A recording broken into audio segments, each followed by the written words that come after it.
If you've been around the superhero space for any decent amount of time, you've probably heard of the idea or term of a legacy character. I've made a whole video about it. It's essentially when you see a hero, usually a protege, take up the mantle and become a successor, right? They're taking over where somebody left off. And from here, there's a bunch of different things you could do. You could take them in a completely different direction, right? Make their own world for them to explore, or you might decide to play around with the similar puzzle pieces but see how they interact with a new hero in a new spotlight. How these villains interact with these heroes knowing that they were once this, and that. Maybe they were once Robin, now they're Batman. How does that dynamic work? Especially like somebody like Nightwing. When he became Batman, he still had the burden and trauma of everything that he experienced as Robin against all of these villains. It was kind of like a twisted reunion, but what made this special Batman Dick Bats is what I'm going to call him, or Richard Bats. I don't know how monetization's going to... that's a name, guys. YouTube. That is just short form for Richard, yes. But either way, the cool thing about this version of Batman, when he had his time, his 2 years in the sun, as a child, he was like, my goal is probably to become the Batman.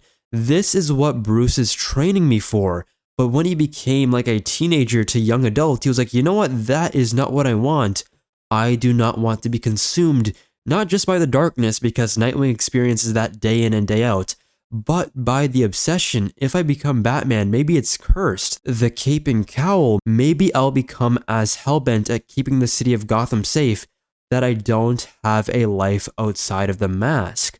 But then he realizes, wait, I can inject all of my previous stuff from the monikers I once had, like Nightwing and Robin, into this Batman form, and then from there, I can make it my own. Nobody said I had to be a one-to-one copy of my predecessors. I can change it for the better of not only myself, but the people of Gotham.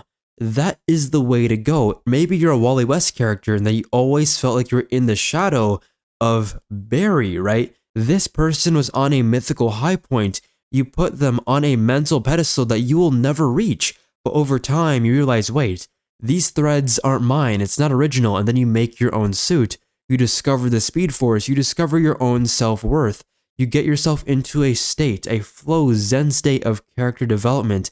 And you build yourself towards being a better person. And then you end up fulfilling the dreams of your predecessor, right? They always wanted to complete these goals, but you end up doing it. You end up having kids, you end up having a wife, you end up having a well-paying job, friends that will drop everything to come at your beck and call.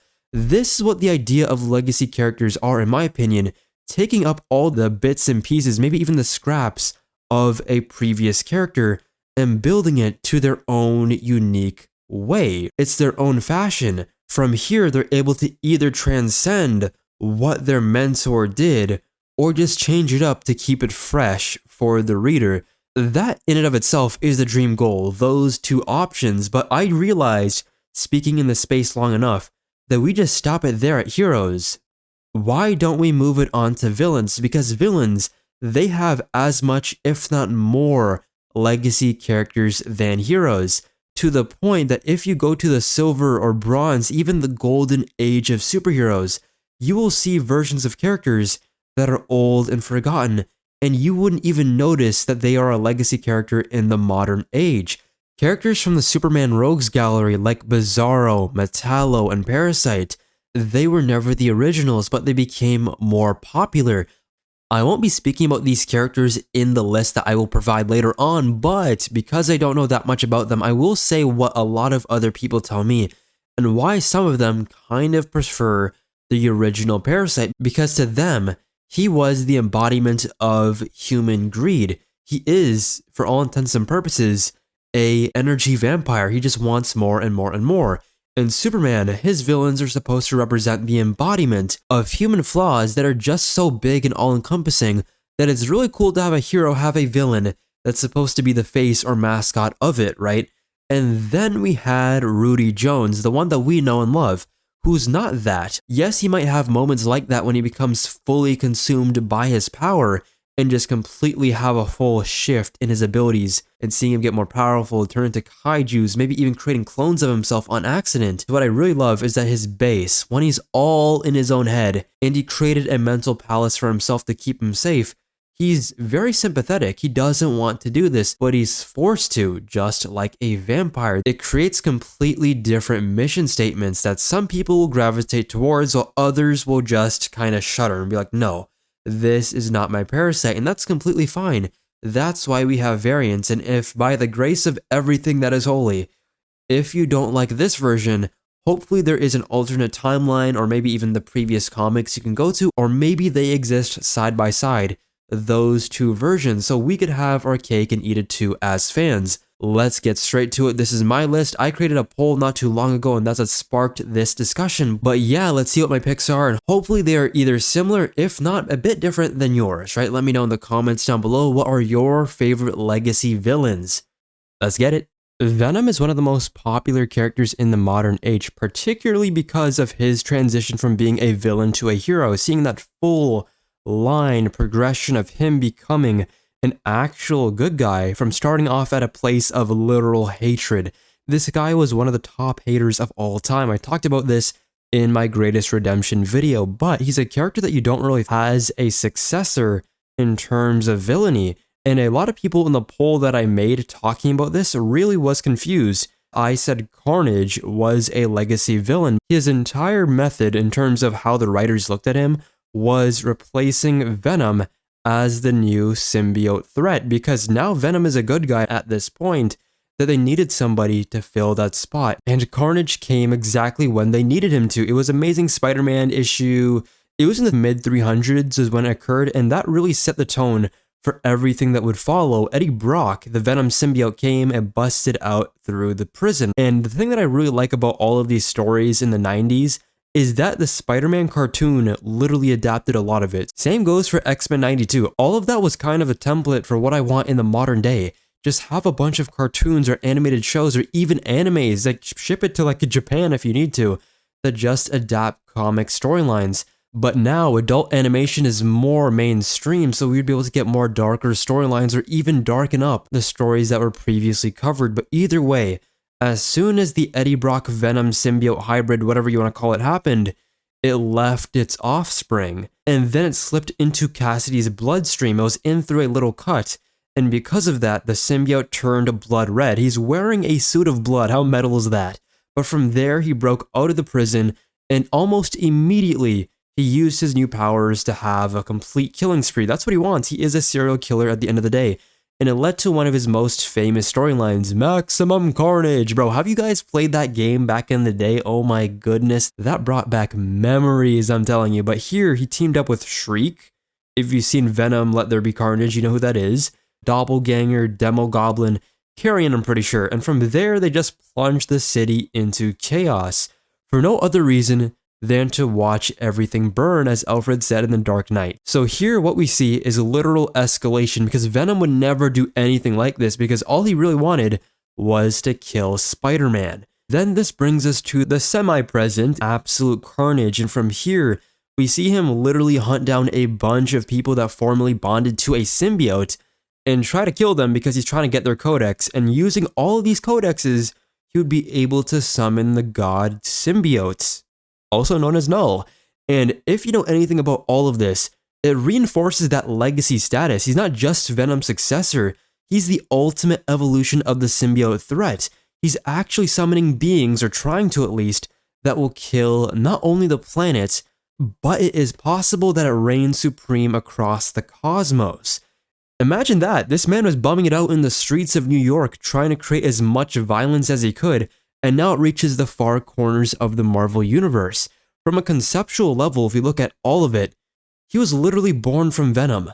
That is the link. He had a very complicated moral code, to say the least, and because of that, we could say at least he has that going for him.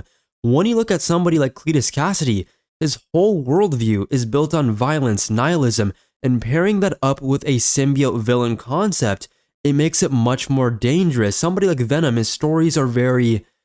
it's a dance, right, between villainy and anti-heroics, but Carnage, he stripped all of that complexity away for a more simple-minded, pure, unfiltered malice way of looking at things, and from there, he just took everything that Spider-Man feared about Venom and amplified all of that to the extreme. He's faster, he's more unpredictable, he's stronger, and he's completely uninterested with anything other than destruction.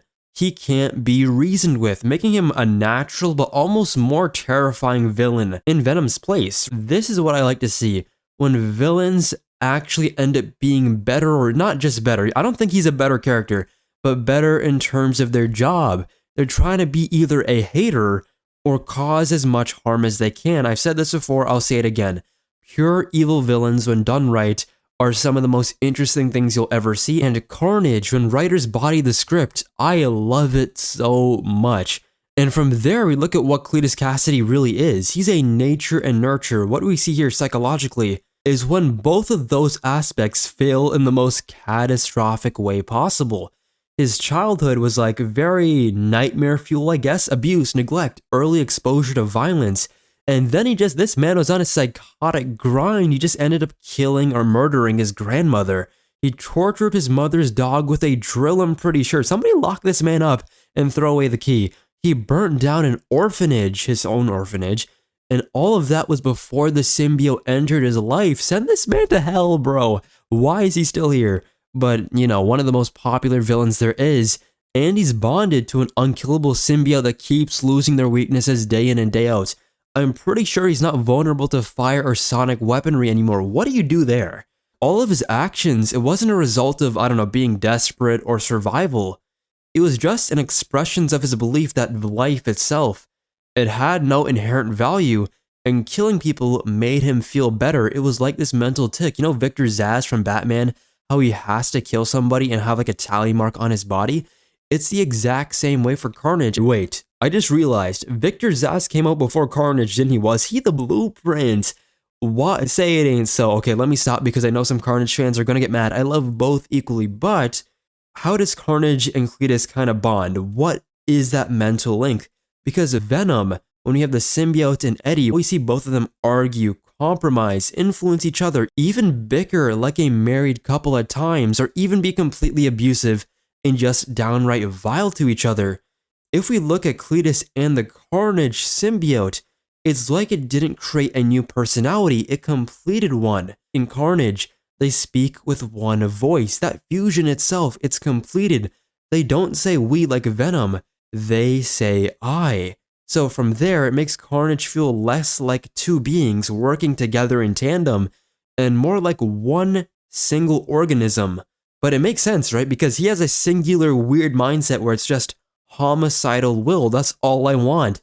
Breakfast, killing people. Lunch, killing people. Dinner, killing people. I'm going out for a swim. Killing people. I'm going out for a jog. Killing people. I'm so insane, I'm about to have brunch. If you eat brunch, you are equivalent to Carnage in my mind. I'm sorry.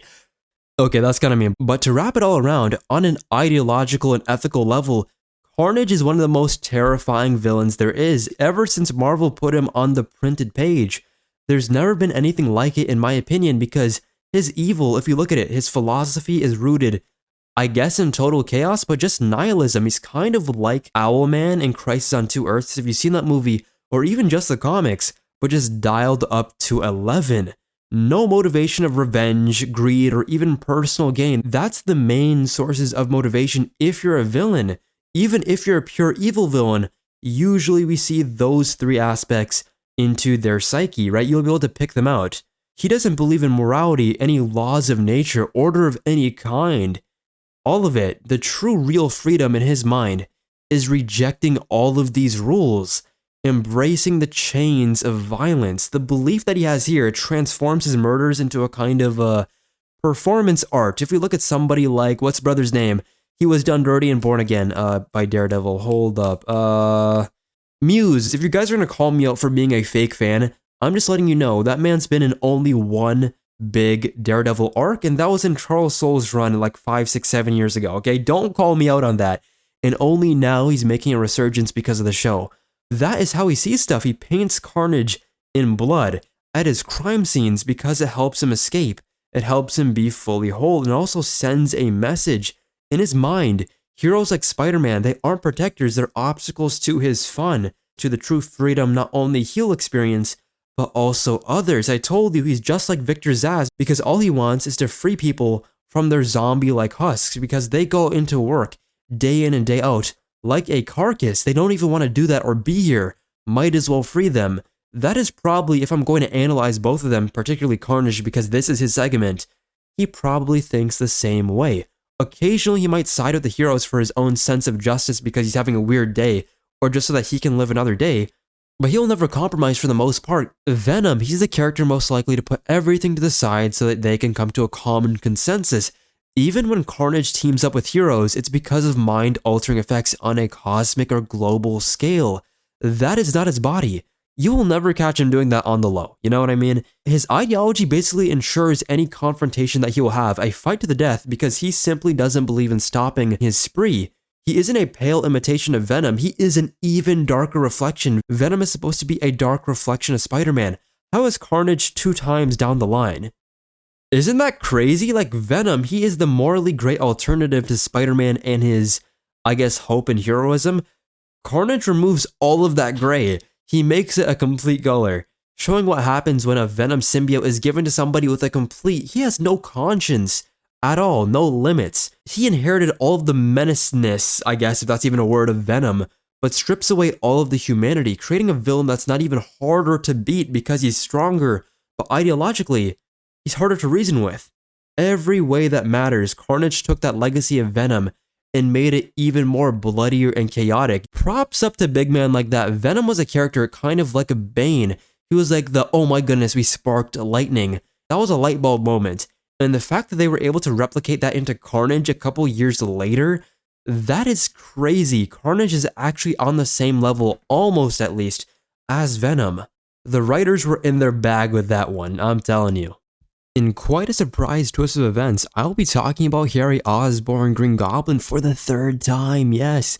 He honestly fits a lot of the topics I'm speaking about, and I know a decent amount about the character, so let's go for it. So here, what I really want to talk about in terms of this conceptual legacy is that for him, this Green Goblin mantle that he steps into is very compelling because it is an inheritance, but it's also very tragic, right? This entire legacy, the journey itself, it's steeped in insanity, ambition, loss. All of this are keywords that kind of drive everything that he does. Unlike other villains that might adopt these identities out of rebellion, calculation, trying to make a name out of themselves, maybe even having a mentor, and now actually being prepped for this role, when Harry steps into the role of Green Goblin, it's driven completely out of grief, misguided vengeance, and a shattered psyche. You have to remember, he saw Spider-Man and his father, both of them were together, and his father was dead, impaled by the Goblin glider. He removes the costume, and in a very heartbreaking clarity, this trauma here is the spark for his own identity and vendetta against Spider-Man in the future. But going back, what this really does is that he distorts the legacy, if you really want to call it that, of his father, Norman. It's a very twisted reflection, more emotionally fractured than we've ever seen before, which was very ideologically driven to see his goals come to fruition, and the fact that he was just like insane, right? There wasn't anything towards it. He wasn't exactly emotionally compromised. He was just under the influence of the Goblin formula, and it was really just him losing his rocker, but it was him searching for identity under his father's shadow. And this, in my opinion, it really elevates Harry beyond being the simple second Green Goblin to being a more legacy-bound, tragic character. At its core, the foundation of it is weakened by neglect and abandonment. He lost his mother, and he was very emotionally starved from a very demanding and often cruel father. So this set him on a path of insecurity, of an identity crisis. His friendship with Peter Parker offered him solace and stability, but over time, with Peter being Spider-Man and his father, of course, all that stuff happening, it fractures that bond. So more grief and manipulation is occurring here, and that already very fragile, about to break psyche is collided even further by his drug addiction, a drug addiction that was one of the first to ever be seen on the printed page. One of the few examples of comics really growing a backbone and pushing against all of this censorship. And it really pushed him over the edge, creating, in my opinion, A perfect storm for emotional instability. Psychologically, Harry is both a victim and an architect of his own downfall. Addiction becomes both a symptom but also a fuel. This is what leads him to having the Goblin formula. It warps his perception of reality, underpinning everything until his eventual shift into full Goblin madness. His new persona was created because of this. This is a portrait of somebody who's losing control incrementally, each blow, from betrayal, from addiction, hallucination, from being beat up multiple times, to even causing self-harm. It's a crack in his identity until only the Goblin remains. Do you remember that one scene in like No Way Home, or even in Spider-Man 1 by 2002, Norman, what am I even saying? Sam Raimi, I'm losing my brain cells. You can tell I'm doing this in one take. But here, we see him talking to the Green Goblin persona, but then there's him. He doesn't want to be this way, but he keeps looking in the mask. He keeps looking at his mirror reflection and seeing that talk to him and belittle him and tell him what he needs to be. This happens to Harry in real time, but in his own mind. Same way, honestly. In the seeds of Harry's descent, it was sown in college, right? Under the pressure of his father, stirred by rejection, all of these hard substances in his body, the landmark Green Goblin Reborn arc, and it was before issue 100 of Spider-Man. It notably portrayed Harry having a very authentic use of drugs, illustrated that throwing your life away on hard drugs, it's a battle that a lot of people have a hard time with, and in Harry's case, it was one that he couldn't win. And his overdose landed him not only in the hospital, but it served as a very critical trigger in his mind. When Spider-Man showed Norman his sick, overdosing son, it jolted Norman back into his Green Goblin persona, resulting in a very personal connection, in my opinion, between Harry's addiction and his father's like a villainy. From here, addiction is more than just a subplot. It's a crucible, right? That fractures Harry's moral, I guess, armor, if that's what you want to call it, and it sets the stage for his tragic cross over the line into Green Goblin territory. This man is a gobbler. And the tragedy is that ideologically, it kind of fits within a vacuum. Norman was driven by power, madness, but all of that was shaped by his genius-level intellect. Harry, all of his ethics were overridden by personal pain. In just the chaos in his life, it shaped him into who he became. His assumption of the Goblin mantle, it wasn't any sort of statement. He wanted his life to get back together to where it should be, but there was a collapse, and all of that just distorted his value system.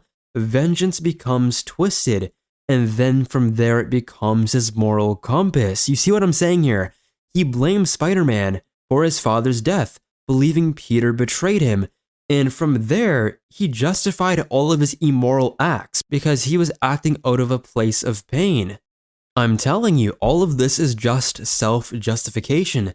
In the suit, though, clarity is now replaced. Raw emotion, he's now erratic. A shadow of his father, now guided only by hurt, not conviction. In the final arc of him as Goblin in JMD Mateus's run, he has a really cool final act and redemption, right? Because his Goblin formula, not only was it stronger, it had more psychologically damaging effects, he was staying crazy for longer, and it had huge health defects. I know it sucks, it's toxic to the body. And here he actually comes to his senses, he rigs an entire building to blow, but then he sees the danger that he posed to not only Mary Jane, but his son Normie. That was on his mind the entire time. He snaps back to reality, and he actually saves them. And then he succumbs to not only his injuries, but the lethal formula. So right here, he dies in a moment of redemption and clarity, something that his father could never achieve.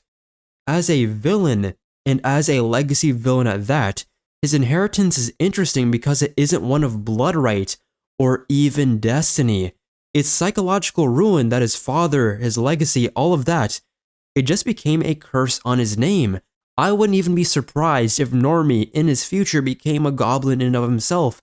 Even if there's like an alternate timeline, I'm sure that exists out of like Marvel What If or something like that, where Normie becomes a goblin. It's literally in the cards, I don't know what to tell you, but Harry's embodiment here is the cost of the Goblin mantle.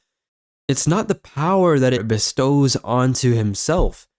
It's the brokenness The legacy is nothing but a warning, even as well-intentioned as you could be, as in just getting revenge for your father.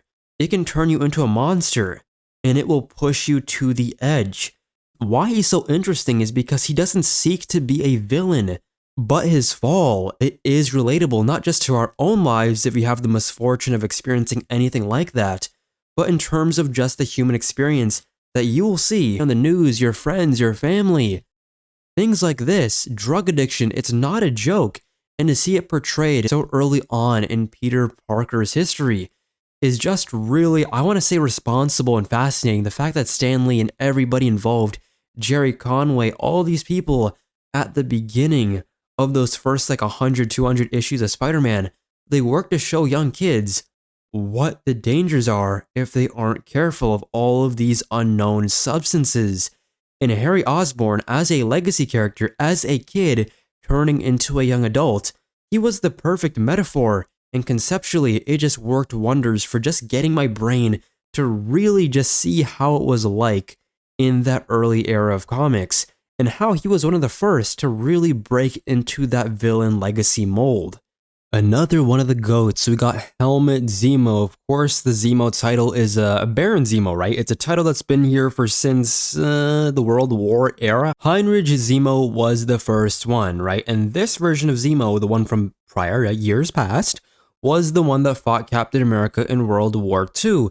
And he was actually the first person to ever beat Captain America in a game of the mind, because he put both of them on that bomb. Well, he didn't put them on there, he didn't like stage it, but those two, Bucky and Cap, they had to disarm that bomb, but that bomb was a plane, so they were trying to disarm it, and eventually led to Cap going into the ice, and Winter Soldier being gravely injured and then becoming, of course, a sleeper agent for Russia. So yeah, Pops is on the scoreboard, okay? He's on one. For Helmut Zemo, right, the character that we're going to be talking about today, it's really cool because he's carrying the full weight of his father's infamy. On a conceptual level, he is a living continuation of that vendetta against Captain America, and now that extends to the Avengers. All of it is shaped by his own experiences, his personality.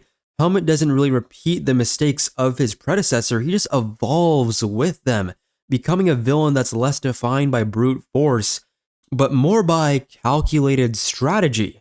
His rise from the identity of the Phoenix to Baron Zemo is a transformation here that is very much forged in personal trauma and loss, and it makes it one of Marvel's most effective examples for a legacy villain. From the start, his life was marked by absence. His father, his death, it left him without guidance, with an unshakable burden for vengeance. Kind of like Harry Osborn, his first attempt to fight and beef with the Captain himself ended in disaster. He fell into a vat of adhesive X, permanently bonded his mask to his face. So this physical disfigurement gives him more of a constant psychological weight, and it amplifies all of this bitterness and its fuel of obsession with destroying Captain America and the Avengers. His mind is as much of a battleground as the streets he fights on bars, and he channels all of that humiliation and pain into very precise long-term planning, and we'll get to that in a sec. But while Heinrich had a lot of fury, which often burned down or built up to, or boiled down to, goodness gracious, let me speak, over into recklessness, Helmut was a lot more colder, deliberate, and it made him a far more dangerous successor, and that is what we like to see. Across multiple storylines, Zemo demonstrates this, I would say, talent for playing the long game, manipulating both villains and heroes to serve his goals. He founded the Masters of Evil, one of the largest Masters of Evil rosters there was, and Zemo, using his mastermind abilities, because he put all of his points in intelligence, he actually did a full-on raid on Avengers Mansion, caught everybody off guard, recruited members to directly counter the effects and the abilities of the heroes. A complete takeover that nearly destroyed the entire team, both physically and emotionally. They were never the same after that. Furthermore, Helmut operates in a perspective that power must be a controllative piece, and that only he has the vision to do it. There's a lot of characters like that, like Zod or like whoever you want to talk about, where it's like their way or the highway, and they're the only ones smart enough to do it. Lex Luthor, for example, if you want a more of a human perspective. But his ideology is rooted in the belief that the Avengers and Captain America, they are a destabilizing force that must be dismantled. Even if the higher populace and maybe even higher beings see them as heroes, and over time we see his actions shift from simple revenge because man got done dirty by them chemicals, to a broader mission, manipulating public trust, turning allies into pawns, undermining systems from within. He genuinely believes the world is safer when guided by someone with the will to impose order, even if that order comes at the cost of everyone's personal freedom. He founded something called the Thunderbolts, not the one from the movie, even though that one is really cool. The actual real Thunderbolts. Man, they had some really good runs back in the day. He was under the alias of Citizen V, and he created a team of supposed quote-unquote heroes who were actually villains in disguise. And the public, they embraced them, giving Zemo unprecedented influence before his plans were revealed. I won't reveal them here because I need you guys to read Thunderbolts. I'm telling you, if you pick up a Thunderbolts comic, particularly starting off with Warren Ellis, it will be a good time. Thank me later, especially the earlier stuff, but we see him reshape the shadow of his father, combining the vendetta of his predecessor with his own strategic brilliance. He becomes an evolution of precision, patience, psychological warfare in ways that Heinrich could never really be, making him one of the most dangerous people I've ever seen in the Marvel Universe, and who is highly underrated. He thrived, adapted, and even, I guess, pushed forward a new era of villainy. Give this brother some flowers, bro. I'm telling you, he is him. And even if you look at the movies, that man destabilized an entire team with one well-timed video. How much motion must you have? And that was early in his career too. Clap it up. Clap it up for the brother, bro. Clap it up. As I've been recording this video, I've just been realizing that a lot of these legacy villains are Spider-Man characters. What does that mean? Well, that means it's not going to change up anytime soon, because here we have Roderick Kingsley, also known as the Hobgoblin. So the cool thing about the Hobgoblin, which I'll get to in a second, in a little bit, is that he has 2 layers of legacy. Well, what do I mean by that? Well, he didn't just find the Hobgoblin mantle out of fate. He seized it with calculated intent. I want you guys to hold this in the back of your mind. Keep the idea, the word of calculated, right? Being very smart, intellectual, planning. That is who he is. So keep that, right? And here we go. He was I'm pretty sure he was a fashion designer, somebody correct me if I'm wrong, all off the top of my dome, and he was, what I do know, a corporate powerhouse, and he discovered Norman's lair. Isn't that kind of interesting? We should give Norman more flowers. I know that man is a genocidal, just a psychotic mass-murdering maniac, but he led to 2 of the most influential legacy villains there is. His son, Harry Osborn, and Roderick, Hobgoblin. Both of them are bangers too. So, brother is 2 for 2. Not even intentionally, but he was enthralled by this legacy. He found the suit, he found the goblin glider, he found the formula. He was armed with the stolen journals of these former goblins. As I said before, this man was a gobbler. And what he did is he crafted a new legacy, not built on power like Norman, but built on ambition. He was rewriting the goblin mythos with his own style and with cold, calculating logic, right? He didn't have madness. What he did was he completely altered the goblin formula. He actually used it on others. His wealth and success hid a very ruthless disregard for consequence and enabled him to erase a lot of threats. What was brother's name? George Hill. And without any hesitation, he thrives on manipulation. Going back to the formula, he used it on a minion to avoid losing control. He would tamper with it so that he would not only be stronger than the original Green Goblin, but so that it wouldn't have any mind-altering effects. When you see this grin, that is him in his sane, rightful mind. Isn't that crazy? From there, he then used hypnosis on Ned Leeds to puppet him, and he even framed Flash Thompson as the Hobgoblin. He is doing things that I've never thought I would see before, seeing villains actually create a legacy mantle but in the most devious, diabolical, and menaced way possible. Why hasn't this happened before? Why would villains even care about the rights of others? I'm just trying to plant people. But overall, that wasn't his goal. He was just trying to protect his identity, his brain, his landscape. Emotionally, it's barren. It was replaced by something very methodical. He tries to dominate, remaining several steps ahead of everybody in each scenario that he's in. His addiction, unlike Norman, it is not a chemical. It's the compulsive pursuit of control. What's the philosophy? What is the brain power behind all of this? Power secures stability, even if that means staying hidden while others take the fall. So from here, we realize he has no code. He has nothing at all stopping him from ruining the lives of others. His ethics aren't rooted in ideology or even revenge, but in the design of what dominance is. Hypnosis, misdirection, corporate power. He eliminates all these variables that threaten his empire. It's an unyielding conviction, I think, that the world must bend to his will. And as a very smart, resourceful, and rich guy, he will engineer that outcome behind the scenes. And speaking of behind the scenes, we've seen him use people like Lefty Donovan, which is the person that first became the Hobgoblin because he didn't want to do it himself. He uses all these people, and that's him flexing his muscle, his psychological dexterity. I told you, put all the stats in Dex, Elden Ring, and even more in the behind-the-scenes aspect. The mystery of him was so fascinating. A lot of the years here, fans believed that Ned Leeds was the Hobgoblin. Eventually, over a bunch of rigmarole, we realized that Kingsley was the original mastermind. Even if we go to like other people like Phil Urich or what's brother's name? Daniel Kingsley, which is his brother actually, his twin brother.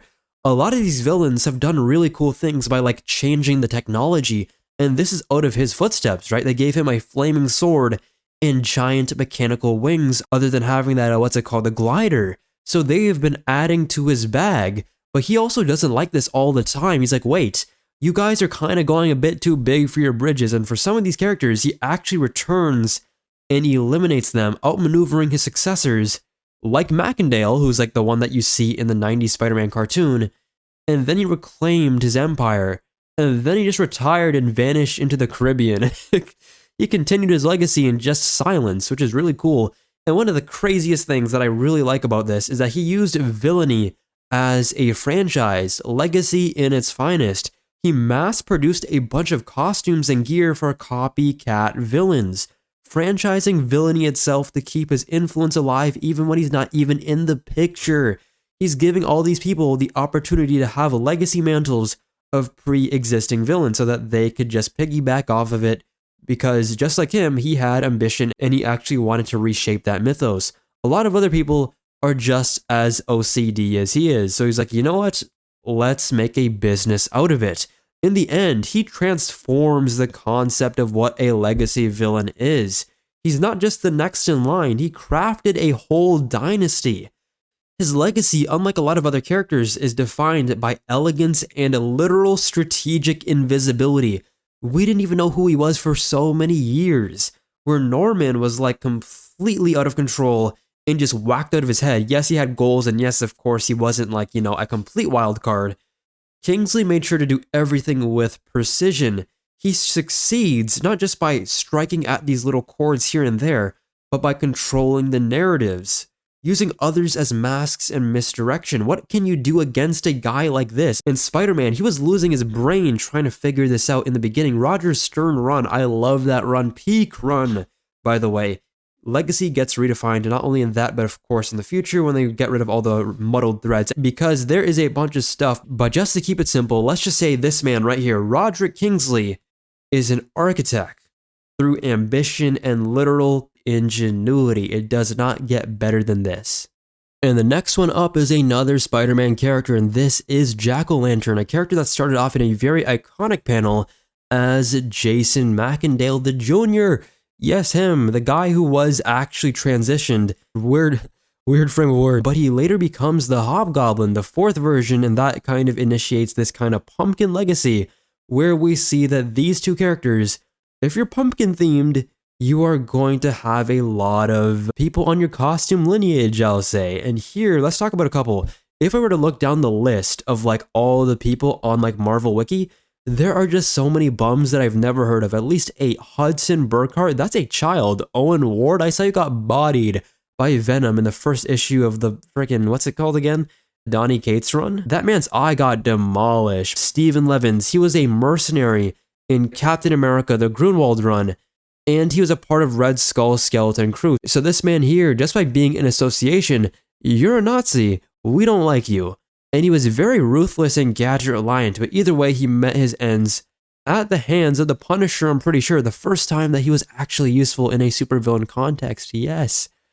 Frank, I'm proud of you. I'm so proud of you. I'm joking. I'm pulling out his strings here. Then there was Mad Jack, right, which was Daniel Burkhart and Maguire Beck. And this was a duo masquerading as Jack-o'-lantern. There's at least 8 people on this wiki, so I was wondering, was there 2 people as Jack-o'-lantern at the same time? And I have been given my answer, right? They were working with Norman Osborn, and they were just using terror through illusion, kind of like working off of like Mysterio and stuff like that.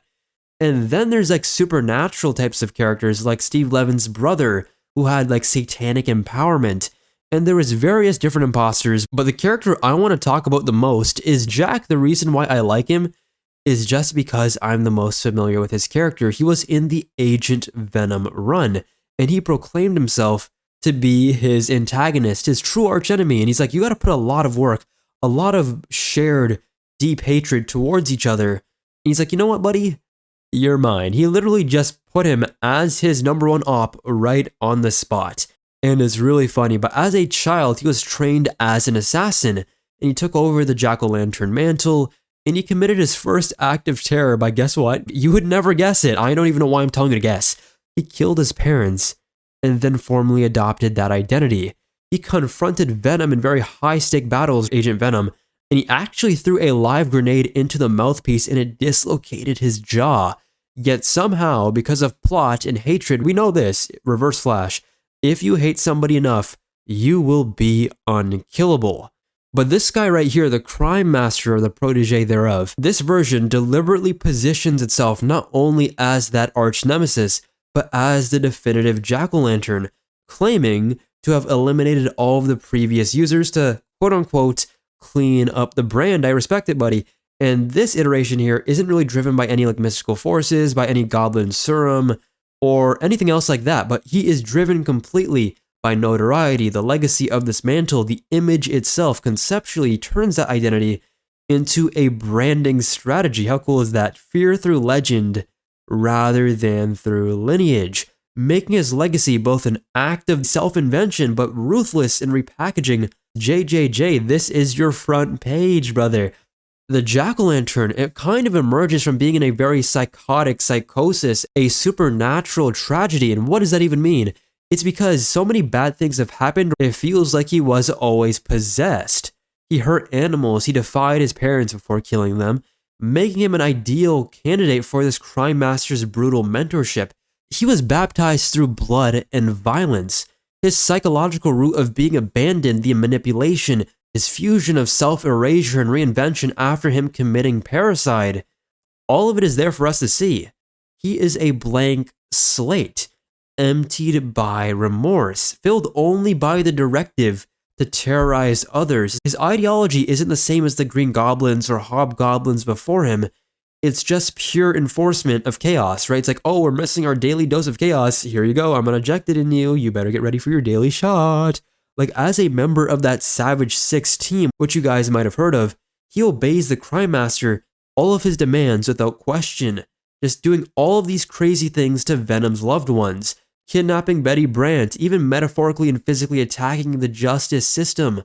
He's cleaning up his brand, as his motto suggests, and it's through a very twisted sense of honor, murdering his namesakes, eliminating his competition, and basically claiming any site of legacy that there could be. Catch me if I'm wrong, I'm pretty sure this version of Jack-o'-lantern was so out of his tune, he wasn't even on the same wavelength as us, that he would end up actually carving the heads of people and putting a light in there, creating a humanoid flesh pumpkin.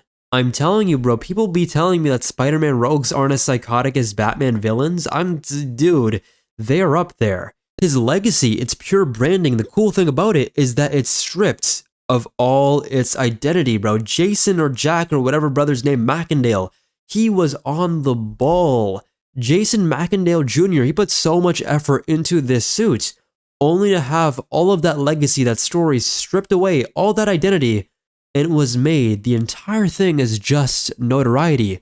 All of the value of it, the fruits of said labor that Jason put into that, it's gone. There's been so many jack-o'-lanterns, the name has been dulled. Whenever a hero sees jack-o'-lantern, no matter how deadly they possibly could be, they don't go like, oh my goodness, I'm scared. They go like, oh wow, jack-o'-lantern, I'm eating right now, but I got a couple seconds for you too. But that makes it so interesting. I've never seen a legacy character get dismantled and throttled so hard that it just loses all of its juice.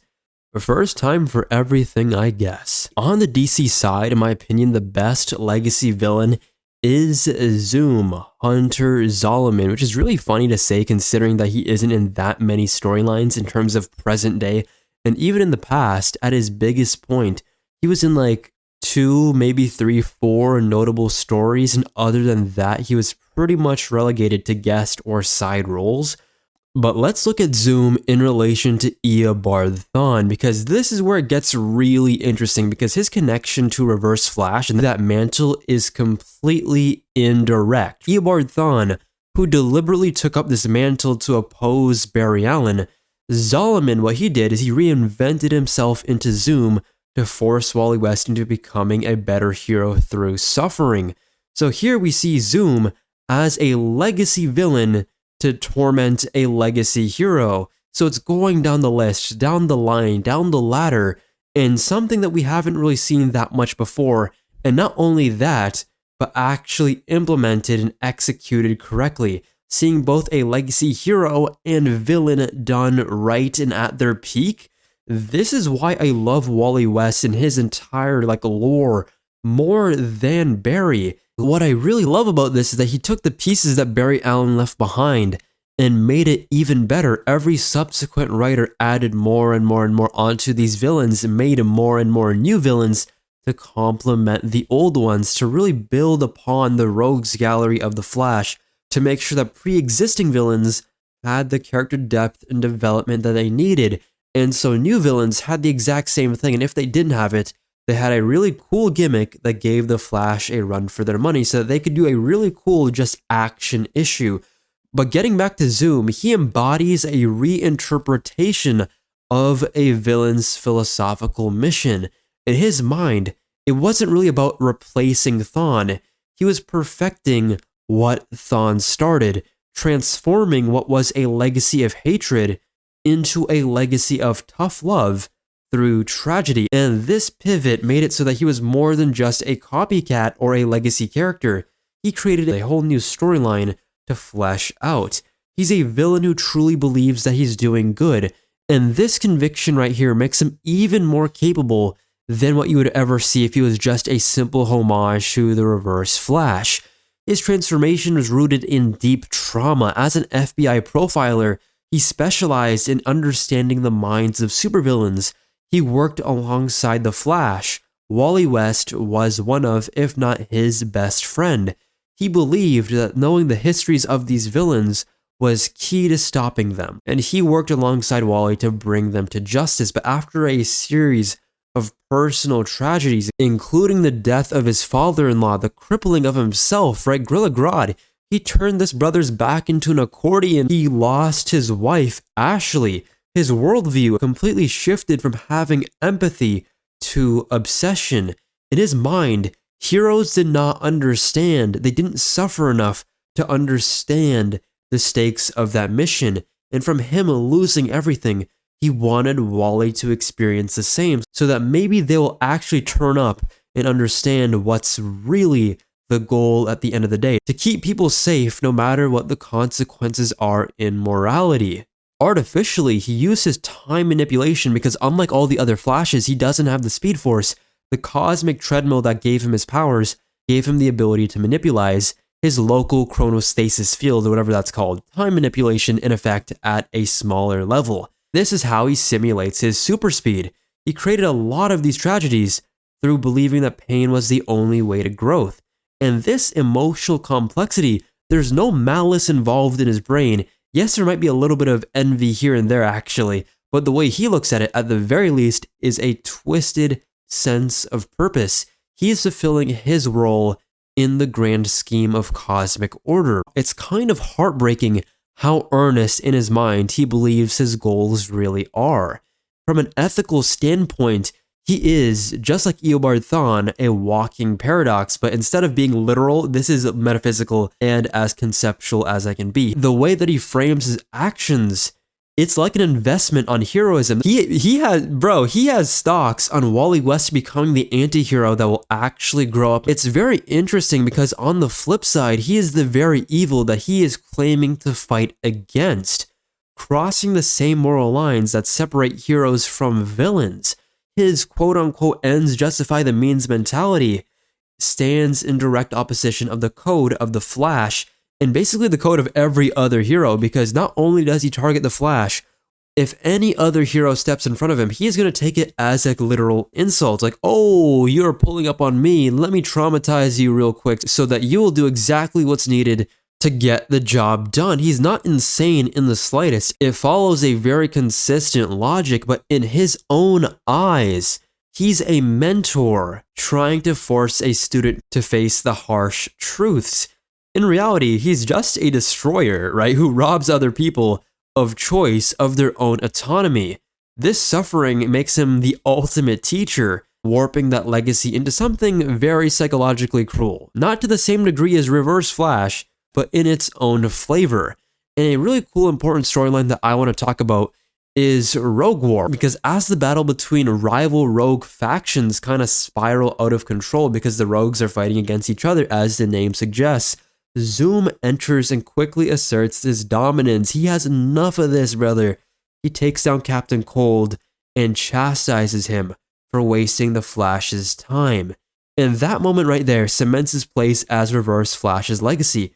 Zolomon, he attacks Kid Flash, who's of course Bart Allen, threatening to kill him in a manner reminiscent to Barry Allen's lethal confrontation with Zoom. There's a bunch of timey-wimey nonsense that eventually leads to the arrival of the Reverse Flash. Then this becomes a generational face-off. Two Flashes, Barry and Wally, versus both of the Zooms, and Zolomon, he seizes this opportunity to drag Wally onto the cosmic treadmill to force him to relive the night that Linda Park had a miscarriage, because if you don't know, he snapped his fingers, created a sonic boom, and let Linda lose her kids right in front of Wally. It's sad, but he believes this moment right here forged Wally into becoming a stronger hero, but he was not done yet. When Barry actually comes to save the day, he gives a little bit of himself to Wally to give him the strength to match Zoom's speed. And Wally eventually intercepts Zoom mid-attack on Linda. He stops the snap, creating his own sonic boom that instead repairs the timeline and restores Linda's pregnancy.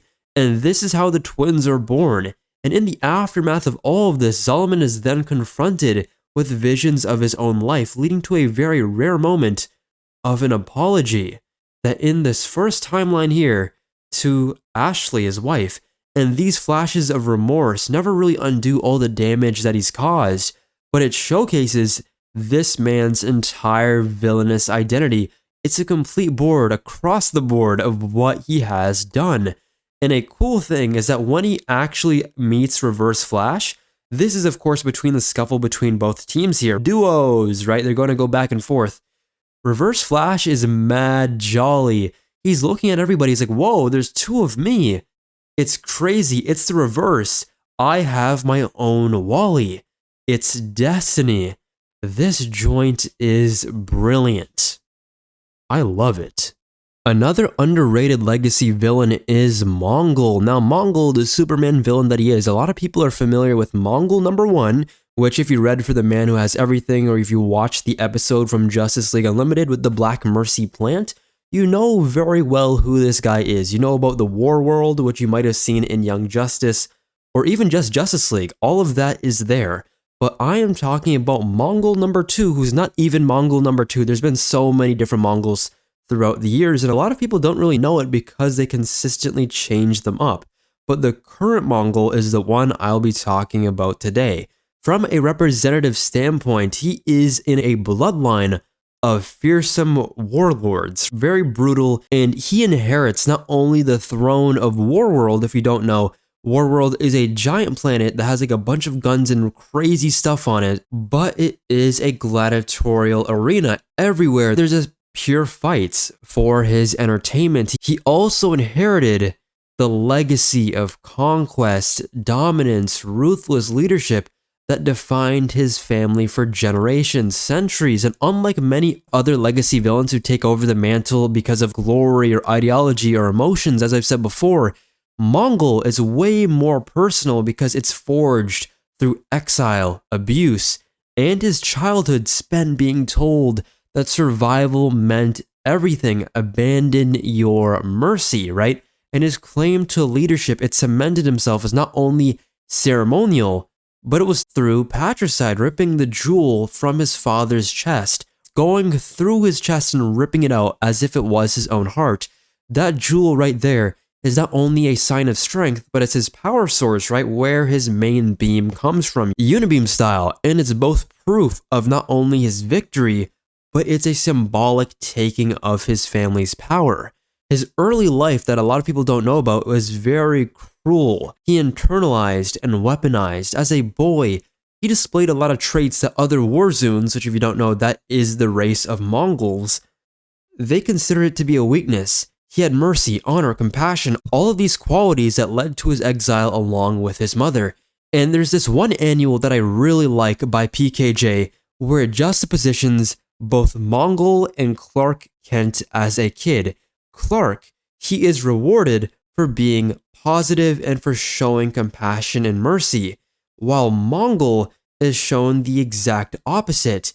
Yes, for Clark, he had to endure through a lot and take a lot, but the fruits of his labor actually showed out. For Mongul, he's just stuck in a loop, just never-ending pain. And his mother, while she loved him, he had to go through relentless survival lessons in emotional hardiness to condition him to believe that trust and empathy, all of those reliabilities that could end up killing you. And her death, though, which is really cool, protecting him is what happened, and that leads to a contradiction in her own philosophy. But what it did do was give him a singular purpose, to kill his father in retribution for him abandoning them. And it does happen in a full circle moment when he is completely distracted. And this right here, it solidified it. It marked the end of whatever gentleness that he once possessed. All of that just became replaced with the constant of power and vengeance.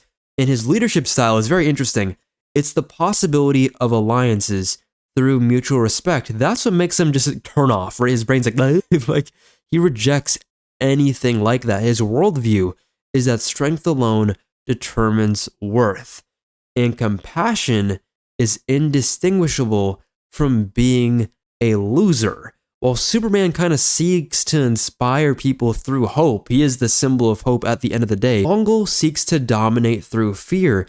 In Green Lantern by Jeff Johns and Peter Tomasi, in the Sinestro Corps War, we see him get multiple Sinestro Corps rings, Yellow Lantern rings, and if you don't know what those do, they allow you to utilize fear to fight against your enemies, and you can only wield the weapon if you inspire great fear in others. So that's how you know that this is the name of the game of being a Mongul. No matter who you are, this is the ideological conflict that you have to have here. It's stark and it's unresolvable. This puts him in a long traditional legacy of villains in DC who embody the antithesis of a hero's values, and that's great. Superman, he is the champion of the oppressed. Mongul, he is a tyrant, oppressing people and putting them in chains. What more of a reflection could you possibly want? He is a living reminder that even those who inherit the roles of people that have very twisted legacies can even twist it further to something even darker than the reign of their predecessor. And what makes him so cool is that his end goal was just to beat Superman. Mongul sought to eclipse his father in every way possible. He hated him. And he took this opportunity when a mysterious guy came in and presented the severed heads of all of his sons, threw it on the table just like Red Hood. And he had a plan to lure the Man of Steel into this great colossal trap. And the strategy really relied on Superman exploiting his compassion, the compassion that he once had as a child. Everything here is a mirror. And he would send out Philosians, however you want to pronounce it. And these guys here were an offshoot of Kryptonians. So they were, in fact, like distant cousins that were enslaved under Warworld. They sent one to Earth knowing that Superman would not resist rescuing them. But Mongul, with the prep time that he had in his Batmanology skill class, he was like, you know what? He's coming. Why don't I prep Warworld with a red sun to strip him of his powers and he would never even know? And the plan worked. He came to Warworld, but with a bunch of his allies. And what he didn't know is that Mongul had a bunch of champions with their own set of abilities that were not exactly Superman level, but they can tango with people with Superman-like abilities. And they rocked all of them. He had his own kryptonite spear, Batman v Superman style, and stabbed him in the chest. And seeing the Superman crest, a symbol of hope just smeared with blood running down, that right there is how you surpass your father's shadow. And just like Spider-Man, Flash villains also have a tendency to have legacy villains, and one of my favorites is Mirror Master, in particular, Evan McCulloch. So this guy right here, he takes over for the original Mirror Master, Sam Scudder, after his death in the Crisis on Infinite Earths event, which is really crazy actually, because he's the one that's used in the New 52, but unlike his predecessor, he's a lot colder, he has a more of a utilitarian mindset. He was born to wealthy parents, which I'm pretty sure their last name, their surname was Erickson, and he was given up for adoption when they were too young to raise him, whatever that means. He grew up in the McCulloch orphanage, and he learned very early on that survival often meant violence, and he killed for the first time as an 8-year-old boy just to fend off from an attacker. And after leaving that orphanage at the age of about 16, he ends up taking the surname of his caretaker, McCulloch. And there he drifted through a bunch of failed jobs, didn't know what to do, and then he embraced his natural aptitude for crime. His brother's like, let's commit some crime today. We will be able to make some bank. And there you could see how he spiraled into becoming the Mirror Master. But first, he actually became a very effective assassin, right? A career that eventually led to him killing a target that ended up being his father, and shortly after his mother committed suicide, that word, right? The word that I do not want to say on this platform. And it led to him having a very cemented emotional detachment. He ends up taking a lot of drugs to take him out of this reality, which is really, I don't want to say inept or not mandatory, because he does go into a mirror world where everything just looks like a hallucination mess, but being on drugs while also going through a mirror dimension probably is the craziest thing you could possibly do. This man is, he's tweaking. But funnily enough, he actually first appears in an Animal Man issue in Grant Morrison's phenomenal run. And here we see him recruited by the FBI to carry out a bunch of covert hits while masquerading as a supervillain. He inherits the Mirror Master and his tech, the identity, but the service is very short-lived and he ends up killing all of them, his handlers, and went freelance. And it led to him quickly earning a place among the Flash's rogues gallery. It was never really about the showmanship at all, it was about the job.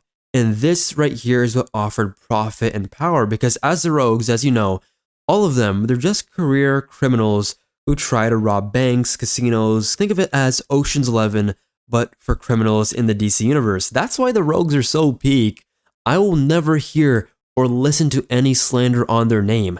They are one of, if not the best group of villains in comics. You heard it here first. But his life, it was defined by betrayal, right? Early, that trauma, it forged a personality that treats all of these relationships as transactional.